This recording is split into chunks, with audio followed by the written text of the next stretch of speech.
Gesser Aguiar, ele toma uma decisão aí que eu tenho que dar os parabéns pra ele, tá? Olha aí, ó. Eu decidi que eu não vou cobrar cachês e nem participar de eventos bilhetados mais. Eu sei que esse assunto é um assunto muito polêmico pra gente poder destrinchar ele, principalmente nas redes sociais, onde as pessoas têm tanta opinião. Só que desde os meus 15 anos de idade, eu sempre tive essa visão muito diferente com relação ao que é o ministério, ao que é comercial e como que isso se encaixa ou não se encaixa dentro dos parâmetros do evangelho.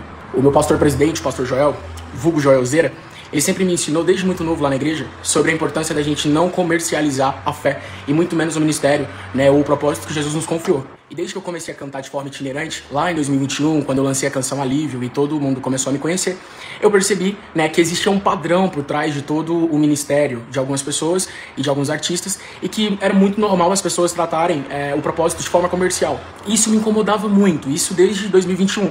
Então, quando eu comecei a fazer agendas, lá quando o Alívio, boom, estourou, eu virei para alguns dos empresários e eu falei, pô, eu vou cantar nas igrejas, mas eu quero pedir para vocês não estipularem valor. Assustou um pouco as pessoas que gerenciavam a minha carreira, porque não era muito comum esse tipo de pensamento, principalmente no meio gospel.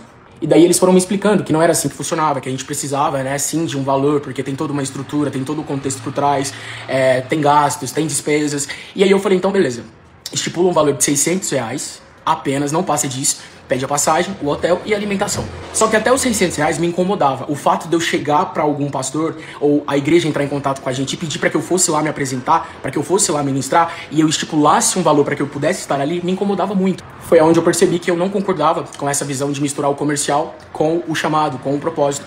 E aí eu tive que começar a entender melhor como que eu ia chegar, né, ao ponto de olhar para as pessoas e falar, gente, eu não quero estipular um valor, eu não quero cobrar um cachê para que eu possa levar a mensagem de Cristo. E só para contextualizar, para não ficar só nas minhas palavras, eu quero citar um versículo, um contexto aqui, onde Jesus ele chama os discípulos para o ministério e ele dá algumas instruções para eles. E ele fala, curem os enfermos, ressuscitem os mortos, purifiquem os leprosos, expulsem os demônios, vocês receberam de graça, deem também de graça.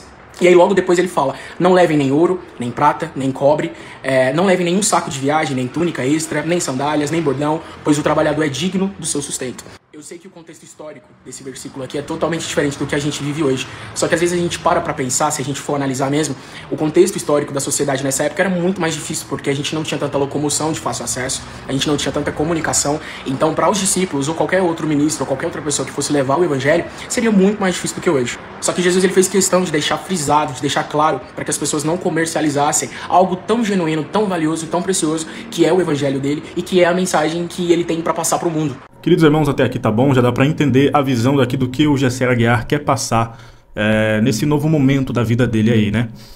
Irmão, sinceramente eu tinha muita dúvida a respeito do Gesser Aguiar. Será que ele realmente vai se firmar? Será que realmente